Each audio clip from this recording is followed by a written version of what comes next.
What is going on, guys? DJ Hess here, CollectiveKicks.com. Wanted to bring you guys a detailed look and review of two classics that have been remade with Boost technology. I want to give you guys my thoughts on both of them out here and let you guys know which one I would buy personally if I had to choose only one. Let's start off with the shoe on the left. This is the Adidas Superstars, as you can see, with the Boost technology on the bottom. This is the part that I think threw a lot of consumers off when they saw the first images of these. This weird protruding Boost out the side. It looks like the Boost has muffin top right here, just sticking out the side of the shoe.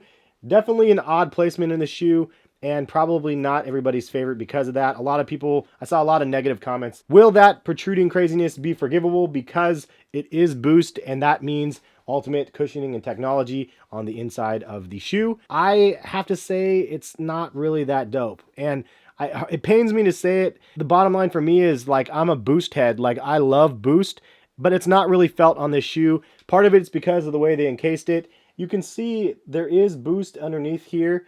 You can see that it actually shows it down here, but it's not really felt, unfortunately, which is the part that sucks. So the part in the back has some Boost cushioning, and this is probably the most felt part in the heel, but in the forefoot, you can't really feel it in the shoe. And because of that, that was kind of a downer for me, for somebody that was so into it. And I just thought that because of this, coming out the side, it was just overflowing with Boost on the inside to make it so it was going to be super comfortable regardless.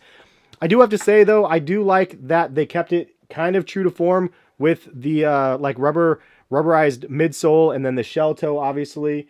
But it just did not really work with the shoe, in my opinion. So that, to me, this one is kind of a flop in a sense.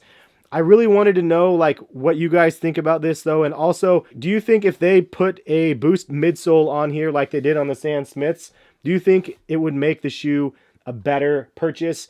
Or would it detract from the original flow of the shell toe? So obviously this section right here is where the shell toe comes together with the midsole. If they did this and it was just a shell toe over top of Boost, it might have looked a little bit funny. I don't really know, and that's probably why they just decided to go with a more traditional look on these.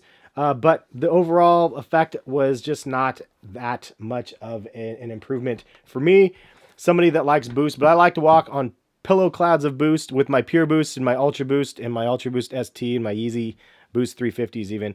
This is definitely on the low end of the Boost feeling with these Superstars. On the positive side of these sneakers, if you're just an absolute fanatic of the Adidas shell toe model and you want a little bit extra comfort, this shoe is a little bit lighter than the traditional shell toes. And if you want a little bit additional comforts on these shoes, this is definitely probably better than the original, but still not enough to make me decide that this is a shoe that is a must-have. If that is enough about this one, let's go ahead and get into the Stan Smiths over here. So fun fact about the Stan Smiths, I don't know if you guys knew this or not, but this was actually originally introduced in 1963, and it wasn't the Stan Smith. So in 1965, this tennis shoe model was actually called the Robert Howlett.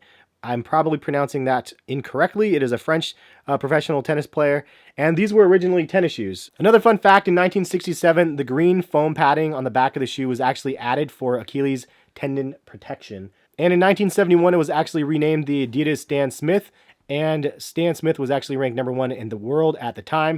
1973, Stan Smith signed a contract with Adidas at that point. So that's a little bit of history. Thank you, Wikipedia, for filling me in on the Stan Smiths. Let me know a little bit of history. One of the cool features about the original shoe, and you can see it's here as well, is the perforation for the 3 stripes. There's no actually 3-stripe branding except for that. So this is a remodeled version of the Stan Smith with obviously this crazy big boosty midsole. So something else they added on these Stan Smiths was a nice, like, little suede heel cup, as you can see right there with the name Stan Smith on it. I will say that the leather, it's okay. I mean, it's not very good, to be 100% honest. You could see it creased the first time I wore these, but that sort of stuff is going to happen no matter what. If you wear these with regular socks, you're going to be totally fine. If you wear these with ankle socks, though, the tongue is definitely rough, so just throwing that out there. So unlike the Adidas Superstars, as you can see with the encasing of the Boost, they went away with that and did some justice to the Boost material, gave it the full Boost midsole. So on the sole, you could see through and see the Boost, so it's very minimal. But this is similar to the way they did the Pure Boosts, and I really, really like this overall effect. And it shouldn't be any surprise for you guys out there because I've been a huge advocate of the Pure Boost since they originally came out. and this is kind of like a pure boost midsole with the upper of a Stan Smith. It's just kind of like the perfect match. They also added a line right up here. It kind of gives it the stitching look to the shoe, but it's not obviously any stitching. All in all, the execution of the boost was perfect on the shoe. Leather was meh, but at the same time, it is a normally like, what is it, $70 shoe or something like that, $70 or $80 shoe, and this one is $120, and you definitely get your money's worth with the boost midsole. So do I recommend this one? Absolutely. I think it's going to be a great shoe. So I mentioned it in some videos in the past that the Adidas Stan Smith was just not my favorite sneaker, and when I tried them on at Adidas, I was not sold on the model. Even for the discounted price that I could get it for, I just decided to pass on it because it was not very comfortable. It was really stiff. So these ones, in my opinion, are just definitely a much better pair of sneakers because of the boost. Upper is still mediocre, but the fact that it has the classic appeal of the Stan Smith matched with the future technology of the Adidas Boost makes this an instant cop for people that are after that classic look, but at the same time max comfort. And I rocked these all day, and it was perfect. Like, I got home and my feet were thanking me. So getting into the price point and the fit of both of these sneakers, price point is $120 on each pair. The fit, however, was a little bit weird, and I know my feet are a little bit odd anyway, so it's hard for me to give you guys advice of what size to get since we all have different type of feet.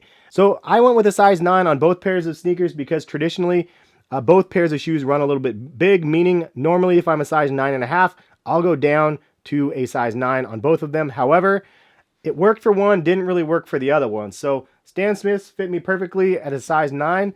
Shell toes were a little bit snug at a size 9, and maybe it's just because of the shell toe itself. So it's just a little bit of a difference in the size, but it was enough for me to notice. Size 9.5 would have been good for me on these ones. Size 9 definitely fit me just fine. You guys can correct me in the comment section if I am wrong about the sizing, but that's how they fit my feet, and that is my recommendation. I'll show you guys what they look like on feet right here. So if you guys are interested in purchasing either pair of sneakers, the Stan Smiths or the Superstars, you guys can check the links in the description, and you can purchase them from Adidas website. I will also link them on eBay, and you might be able to get them both under retail on eBay. So out of the two sneakers, as I mentioned, I would definitely pick the Stan Smiths.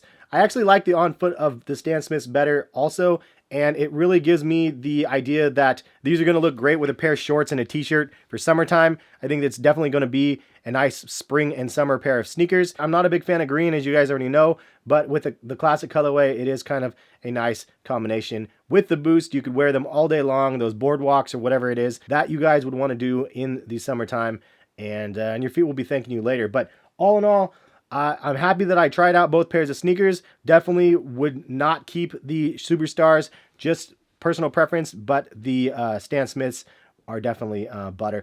Now, the Superstars, it could be because of the sizing. If I got a size 9.5, maybe they would fit better and they would be more comfortable. I am not sure, unfortunately, because the size was just a little bit too snug. So that is it for the review. Hopefully you guys found this style of review refreshing and hopefully informative. And if you guys did, again, hit that thumbs up button. Appreciate you guys' support. If you guys want to see more videos on the history of specific sneakers, just leave a comment and let me know. It's something that I'm interested in doing, getting back to the roots of the original sneakers and giving you guys that education lesson more or less by learning it myself, and also reiterating what I learned to you guys for the sake of knowledge, which is important with sneakers, in my opinion. Something that seems to be lost, and it'll be something I'm excited to fill you guys in at. Thank you guys for watching again. Appreciate y'all, and we will catch you guys for some more videos soon. Peace, guys.